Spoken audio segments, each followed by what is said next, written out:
Continuamos aquí en el primer simposium de Articulando el Deporte. Ya saben, estamos ya en esta cuarta jornada. Estamos con OAFI, estamos con el Comité Olímpico Español, con la Fundación del Club Atlético de Madrid. Estamos hablando de deporte, estamos hablando de lesiones, estamos hablando de actividad física, de ejercicio físico, de relación entre jugadores y médicos, cómo ha ido avanzando y evolucionando la medicina deportiva. Y a nadie se le escapa que hay un punto fundamental, los pies. Los pies en la práctica del deporte, cómo ha evolucionado el cuidado de los pies, el conocimiento de los pies, los soportes plantares, las técnicas, los materiales para que un jugador de fútbol, un jugador de baloncesto, un atleta pueda rendir mejor y pueda tener pues prácticamente un guante, ¿no? en cada uno de sus pies. Eso lo sabe muy bien nuestro próximo invitado, buen amigo del programa, buen amigo de OAFI, el doctor Víctor Alfaro. El doctor Víctor Alfaro es director general de Podoactiva, es podólogo deportivo, es especialista en biomecánica, es colaborador del Comité Olímpico Español y es el responsable de podología del equipo de fútbol del Real Madrid. Doctor Alfaro, don Víctor, bienvenido y gracias por acompañarnos. Hola, muy buenas, encantado de estar con vosotros. La importancia de los pies, la parte más alejada del cerebro, y a lo mejor a veces por eso no lo tenemos tan en cuenta. No pasa en Podoactiva, que centra todos sus esfuerzos, y vaya que si lo hace bien, en el mundo de los pies. Creo que tenemos una presentación fantástica sobre cómo cuidar los pies para mejorar el rendimiento, ¿no, doctor? Bueno, pues vamos a hablar un poquito, sí, sobre todo de la repercusión que tiene pues nuestra forma de pisar en algunas lesiones y qué es lo más típico que vemos en las clínicas y qué es lo que la tecnología hoy pues nos permite hacer para mejorar ese tipo de problemas. Pues con el doctor Alfaro, ahora protagonistas, los pies, cuando usted quiera, doctor. Bueno, pues vamos a comenzar hablando y vamos a poner esta imagen para que nos hagamos un poco la idea de lo que trabajan nuestros pies. Cuando una persona que pesa 70 kilos, que es un peso normal, corre 10 kilómetros, que es una distancia bastante normal, genera 5.000 impactos en cada pie y cada pie soporta 1.400 toneladas de carga. 1.400 toneladas. Esto es lo mismo que echarte 280 elefantes a la espalda. Esto cada día que sales a correr es lo que aguantan tus pies.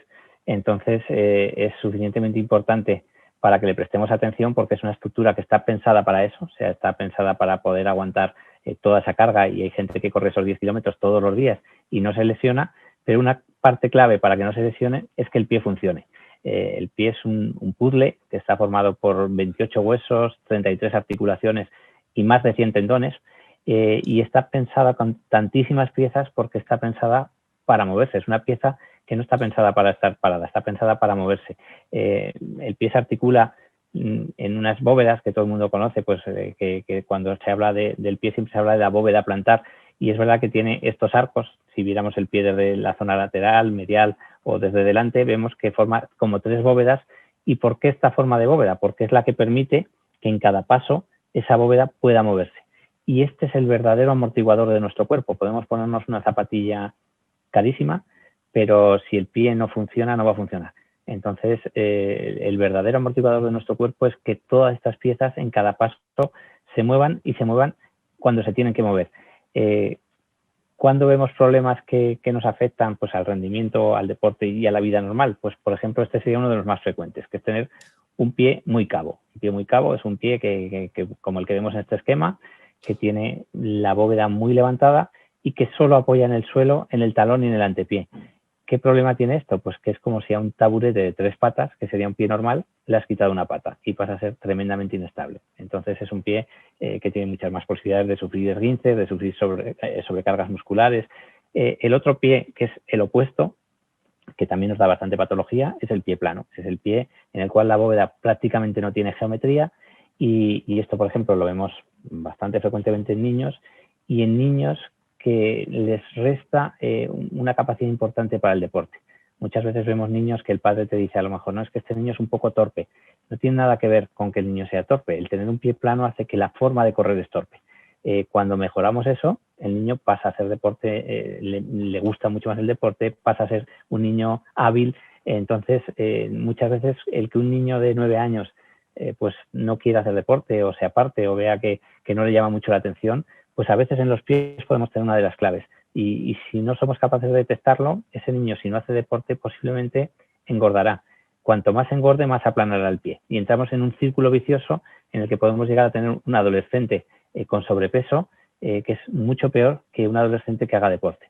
Entonces, pues un pie plano es algo tan fácil como esto, puede sacar del deporte a un niño y es un tema relativamente sencillo de tratar cuando lo tratamos a tiempo. Por eso es muy importante el que los niños, pues a partir de los 5 años más o menos, se haga una revisión podológica correcta para poder diagnosticar este tipo de cosas que, como digo, son bastante sencillas de tratar. Cuando vemos la imagen que nos dan los distintos tipos de pies, esto sería la huella que captamos con una plataforma de presiones, que es un sistema, una placa llena de sensores donde tú pisas y te da la huella. Un pie normal es, pues como el que vemos aquí, es un pie en el que apoya talón, la zona de medio y el resto, y bueno, sin que aparezcan grandes zonas de sobrecarga. Un pie plano lo que vemos es que mancha toda la superficie, es una imagen en la que no existe la escotadura de la huella, sino que chafa todo. El pie cabo, que era el que veíamos al principio, lo que vemos es que descontacta de aquí, porque solo apoya en el talón y solo apoya adelante, con lo cual es esa mesa de 2 patas que decíamos. Y el pie valgo, que es el pie que tiende a caerse hacia adentro, genera un efecto parecido al pie cabo. Cuando el pie se cae hacia adentro, lo que hace es que la zona externa la quita del suelo. Con lo cual son 2 pies que, aunque aparentemente tengan formas muy distintas, la patología que nos dan es bastante frecuente. ¿Y qué es muy importante cuando hablamos del pie? Entender que las cosas que haga el pie, donde más daño van a generar con muchas ventajas, es en la rodilla. El pie es una articulación, que es la articulación del tobillo, que se puede mover en todas las direcciones, con lo cual está pensada para eso. La rodilla, que es la que está en el piso de arriba, no. La rodilla es una estructura que, como vemos, es una estructura parecida a una bisagra. Está pensada para hacer flexión y extensión. Tiene poco movimiento lateral. Si nuestro pie, por el motivo que sea, pues porque es muy plano, por ejemplo, le obliga a que cambie la posición de esta rodilla, pues tendremos que un compartimento, por ejemplo, si el pie es muy plano, pues el compartimento externo empezará a acercarse un hueso con otro, castigará el cartílago, castigará el menisco y tendremos muchas más posibilidades de sufrir una lesión en la rodilla que viene ocasionada por la forma de pisar. Muchísimos de los problemas laterales de la rodilla, condropatías, condromalacias, roturas de menisco, tienen mucho que ver con una forma de pisar defectuosa y a veces ponemos el foco en exceso pues en la rodilla y hacemos muchas pruebas aquí, intentamos hacer muchas cosas y descuidamos que el único sitio donde apoyamos en el suelo es en el pie. Entonces, lo único que puede hacer que cambie la forma de apoyar es actuar sobre ese pie. A nivel muscular nos pasa una cosa parecida, es decir, muchos de los músculos largos de la pierna, el tibial anterior, los peroneos, nacen una inserción cerca de la rodilla y la otra debajo del pie. ¿Qué quiere decir esto? Que si nuestra biomecánica es mala, puede pasar que estemos generando una tensión muscular que se origina en la planta del pie y que se transmite a sitios muy lejanos del pie. Un ejemplo muy fácil de esto es lo que pasa, por ejemplo, con el sóleo, con el gemelo o con los isquiotibiales, que a veces si generamos en la fascia del pie mucha tensión, esa tensión se puede transmitir muy fácilmente al gemelo o al sóleo y generar una lesión muscular que en algunas ocasiones podríamos evitar trabajando desde el suelo. Cuando vemos el complicado entramado que supone un pie, pues vemos que está pensado para moverse. O sea, si tú ves esta estructura y dices, claro, tantos huesos, tantos tendones, tantos ligamentos, es que esto tiene que estar pensado por fuerza para moverse, porque si no naceríamos con un calcáneo grande como un elefante y ya está. Y cómo se mueva el pie es muy decisivo. O sea, cuando hablamos del movimiento, hablamos de los 3 roques de la marcha. Los 3 roques de la marcha es las distintas posiciones que adapta el pie en función del momento del paso. El primer rocker es cuando solo apoyamos el talón. El segundo rocker es el que aparece en esta imagen cuando apoyamos todo el pie en el suelo. Y el tercer rocker es cuando despegamos. En cada uno de estos momentos del paso se generan fuerzas distintas. Si el paso hace lo que tiene que hacer, esas fuerzas se van alternando y hace que ninguna estructura sufra más de lo que le tocaría. Ahora bien, si pasan cosas pues como tener un pie muy cabo o aplanar mucho el pie y, por ejemplo, el segundo rocker de esta posición es mucho más larga en el tiempo, genera muchísimo más aumento de tensión en la fascia plantar, eso se transmite al tendón de Aquiles, a los gemelos. Hay una polea muy directa, que es esta, que se llama sistema aquileo-plantar, que es que lo que pasa en la planta del pie, como si fuera una única cuerda, se comunica con el tendón de Aquiles con los gemelos con isquiotibiales, con lumbares. Entonces, no podemos entender el pie como cuando vemos una lámina de anatomía que esté cortado del tobillo para abajo, como si no tuviera conexión con el resto, porque es justo lo contrario. Es una pieza que está tremendamente conectada con todo lo que pase, ya no solo en la pierna, pero vamos, fundamentalmente en la pierna. Entonces, este esquema nos permite entender muy fácil que a veces cuando tenemos una fascitis plantar, y dijo, qué mala suerte tengo, que encima que tengo una fascitis se me carga el tendón de Aquiles y además se me carga el gemelo y los isquiotibiales. Pues es que estamos hablando del mismo problema, era la misma cadena, solo que estamos generando patología en sitios distintos. Y no solo a nivel de la pierna, sino que tenemos que entender que nuestro pie es nuestro único punto de apoyo. Entonces, lo que haga el pie contra el suelo va a influir en la postura de todo nuestro cuerpo. Un mal apoyo plantar va a hacer que el cuerpo vaya haciendo compensaciones. Y a veces encontramos compensaciones a nivel de musculatura, pero podemos encontrar compensaciones a nivel de la cadera, por ejemplo, cuando tenemos una pierna más larga que otra. Esa compensación de la cadera la compensará la columna para intentar llegar a los hombros rectos y te hará una escoliosis. Entonces, bueno, es suficientemente importante como para que le prestemos un mínimo de atención a si nuestra postura es correcta o no y si nuestro apoyo es correcto o no. Por eso un estudio biomecánico no se puede basar solo en ver qué hace la planta del pie, porque la planta del pie solo es un actor más de toda esta película, pero tenemos que entender que el pie forma parte, la única que contacta contra el suelo, pero íntimamente conectado al resto del sistema osteomuscular. ¿Qué patologías vemos en consulta que tienen mucha relación con la mecánica y que la principal causa es o la forma del pie o la forma de pisar? Pues, por ejemplo, la fascitis plantar. La fascitis plantar, en un foro como este que habla de deporte, pues es de las patologías que más frecuentemente vemos en deportistas. Un dolor muy agudo en el talón que empieza normalmente al principio, duele más en frío, por la mañana los primeros pasos empieza a doler más y luego ya cuando avanza pues te acaba doliendo todo el día. ¿Por qué duele más por la mañana? Pues porque este tejido que vemos aquí, que es la fascia plantar, por la noche con el reposo se hace más corta. Entonces, cuando damos el primer paso de la mañana, como es más corta, estira más y te duele. Tú puedes calentar, estirar y puedes mantener una actividad normal en los primeros estadios de la fascitis, pero después te volverá. Es un problema eminentemente mecánico. Si no conseguimos quitar la tensión de la fascia, siempre vamos a ver episodios de mejora, empeora, mejora, empeora. Es un tema mecánico.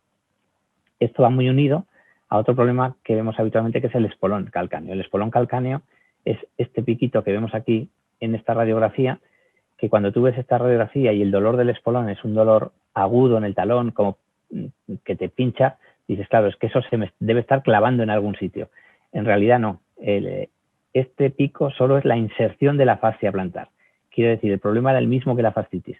Aquí hay una cuerda que está muy tensa y esto es la calcificación de esa inserción. Lo que duele es la tensión que se genera en esta inserción. No duele el pico. El pico podría llegar hasta aquí y seguiría sin doler. Entonces, ¿el tratamiento hacia dónde tiene que ir? ¿A quitar el espolón? No, a quitar la tensión que se genera en la planta.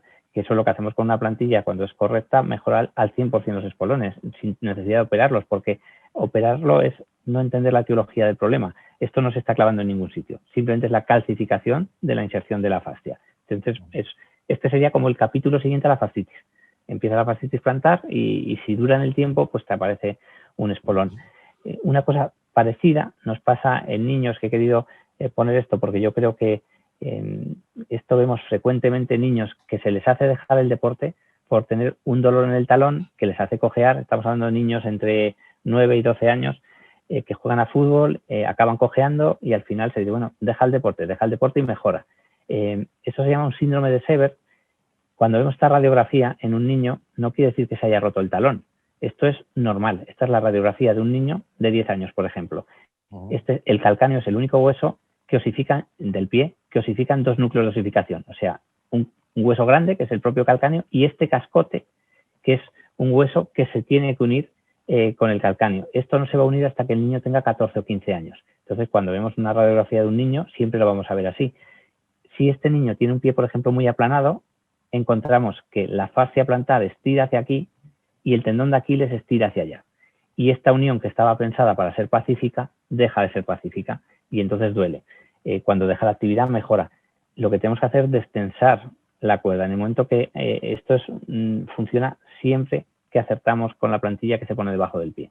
Una plantilla suficientemente elástica que destense la fascia y que destense el tendón de Aquiles y este problema en un mes, mes y medio está resuelto y el chaval puede mantener una actividad deportiva absolutamente normal. O sea que ningún niño le saquemos de hacer deporte por un síndrome de Sever porque es un tema absolutamente tratable de una manera bastante sencilla.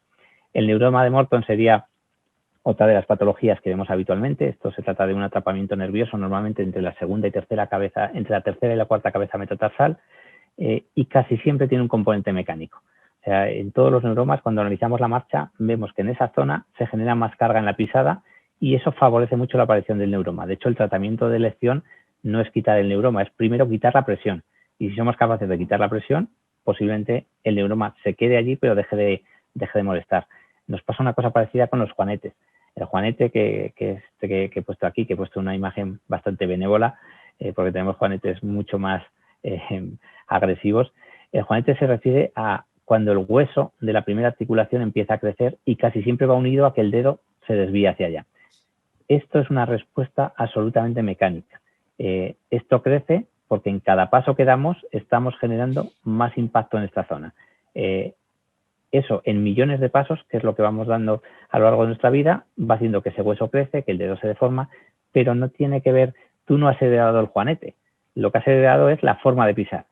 Sí que es verdad que vemos familias enteras que han ido teniendo juanetes, pero ninguno, ni niños ni niñas, han nacido con un juanete. Ningún niño nace con un juanete. Lo genera con el tiempo si su forma de pisar y su forma de pie es candidata para eso. Quiere decir, no podemos actuar de momento en la genética para que no herede esa forma de pisar, pero podríamos corregir de niño esa forma de pisar y no haría el juanete. Entonces, el juanete lo debemos de entender como un signo de atención para que tomemos algunas decisiones. Pasa lo mismo cuando sale una callosidad en el pie. Una callosidad no es más que la respuesta de la piel a una presión mantenida en el tiempo. Si tú pisas bien, no salen callos. Si te calzas bien, no salen callos. Entonces, ¿de qué depende? Pues o te está rozando el zapato o tu forma de pisar está haciendo que determinadas zonas del pie, como es en esta fotografía, estén generando la defensa que hace la piel. ¿Cómo se defiende? Haciendo capas de queratina cada vez más duras, que sería lo que sería la callosidad, y ya está. Pero cuando vemos estas callosidades lo tenemos que entender pues lo mismo, como si hubiéramos hecho un estudio de la marcha y nos diría que aquí y aquí está metiendo más presión de la que le tocaría. El primer tratamiento es quitar la callosidad, que se llama hacer una quiropodia, y eso es muy agradecido, porque el paciente, sin que note ningún dolor, se le mejora de inmediato, pero la solución es a corto plazo. Si no hacemos ninguna cosa que cambie la forma de pisar, pues le volverá a salir. Nos pasa una patología muy, muy habitual en deporte, que tiene mucho que ver con nuestro apoyo, son los esguinces. Muchos de los esguinces de tobillo los vemos en pies muy cabos, con mucho componente de irse hacia afuera cuando pisas, y eso hace que te genere una marcha más inestable y que te hagas un esguince. Cuando te has hecho un esguince, las posibilidades de hacerte el segundo son mucho mayores, porque los ligamentos quedan más destensados. Entonces entras en un círculo vicioso que muchas veces hay que cambiar ese apoyo para volver a dar estabilidad al pie y que esos ligamentos puedan realmente volver a retensarse, porque si no, cuantos más esguinces te haces, más posibilidades del siguiente. Y una cosa que aunque no tiene que ver en sí con la forma de pisar, sí tiene una causa mecánica y es muy frecuente en el deporte, son las ampollas. Vemos mucha gente sale a correr, va a la montaña y le aparece una ampolla. La ampolla tenemos que entender que siempre sale por fricción. O sea, sale por fricción, fricción o bien de la piel contra el calcetín o del calcetín contra la zapatilla o de las tres cosas. Pero si no se genera fricción no sale la ampolla.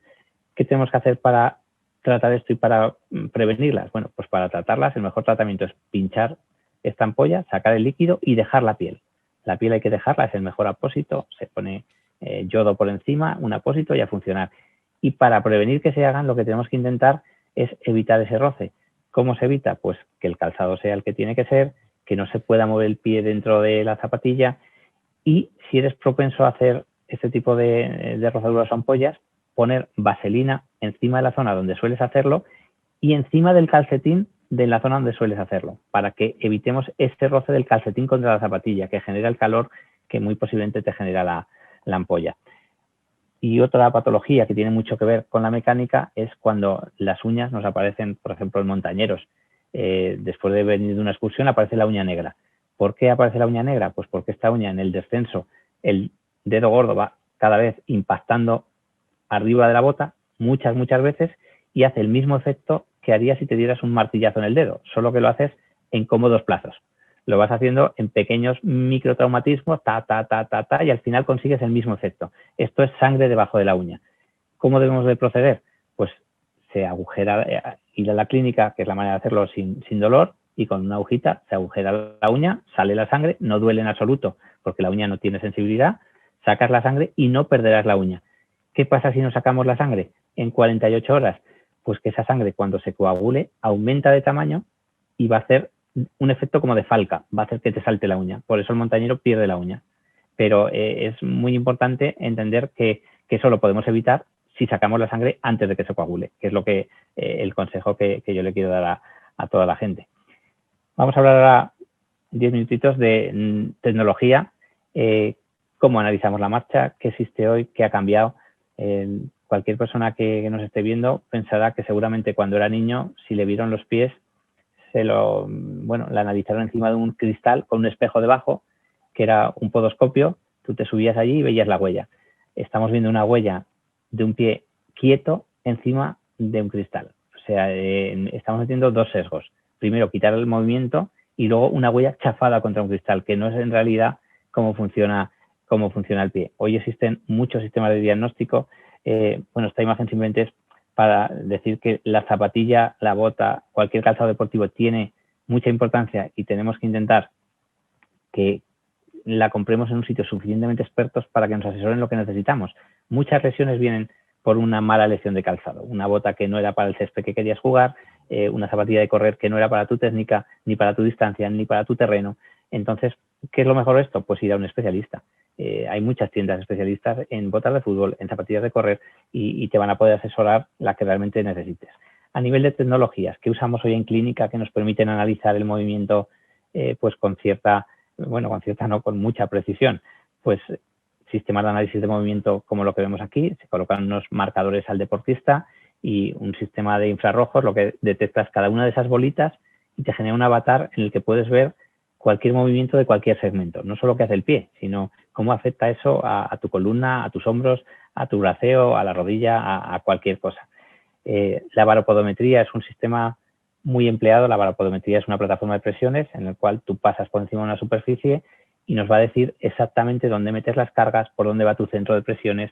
Es un sistema que ya está en muchas clínicas podológicas y es muy eficaz para saber realmente qué pasa cuando tú das un paso o cuando estás quieto. Esto mismo, a veces usamos sistemas que los puedes usar en terreno de juego con unas plantillas con sensores que se meten dentro de la bota y el jugador puede hacer el gesto normal y nosotros captamos esa información desde un ordenador. Cada vez más estamos usando la electromiografía de superficie, que nos permite de una forma no invasiva, simplemente con unos parches colocados, unas pegatinas en determinados sitios, ver la activación muscular. Y esto nos está sirviendo para ver si cuando hacemos un determinado tipo de ejercicio, colocamos una corrección, somos capaces o no de cambiar el funcionamiento del músculo, porque lo importante en la biomecánica, por lo menos como yo la entiendo, no es que alguien le hagas una plantilla y tenga que llevar esa plantilla para todo, sino que muchas veces es ver cómo podemos intervenir para mejorar el problema y a lo mejor la plantilla solo la tiene que llevar un tiempo o la llevará solo para el deporte y después no, pero para todo eso tenemos que tener datos que nos permitan saber qué decisiones tomar. La termografía, por ejemplo, es una tecnología que hemos incorporado hace poco y que también de una manera no invasiva, pues bueno, te permite que puedes ver a tiempo real. A ver, esto es un vídeo, sí.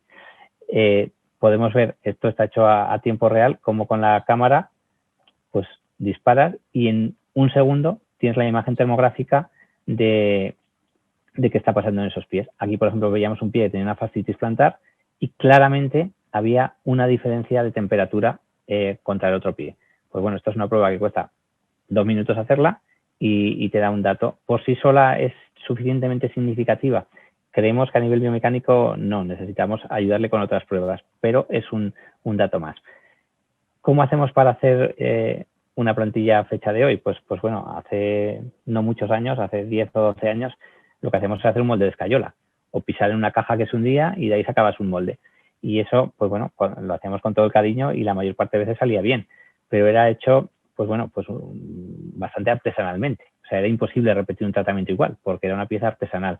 Hoy usamos escáneres, como el que vemos aquí en la pantalla, atraviesas una membrana elástica que recoge el tejido blando del pie para evitar que se nos desparrame, pasa un láser y esto nos da un molde en 3D exacto de la geometría de ese pie.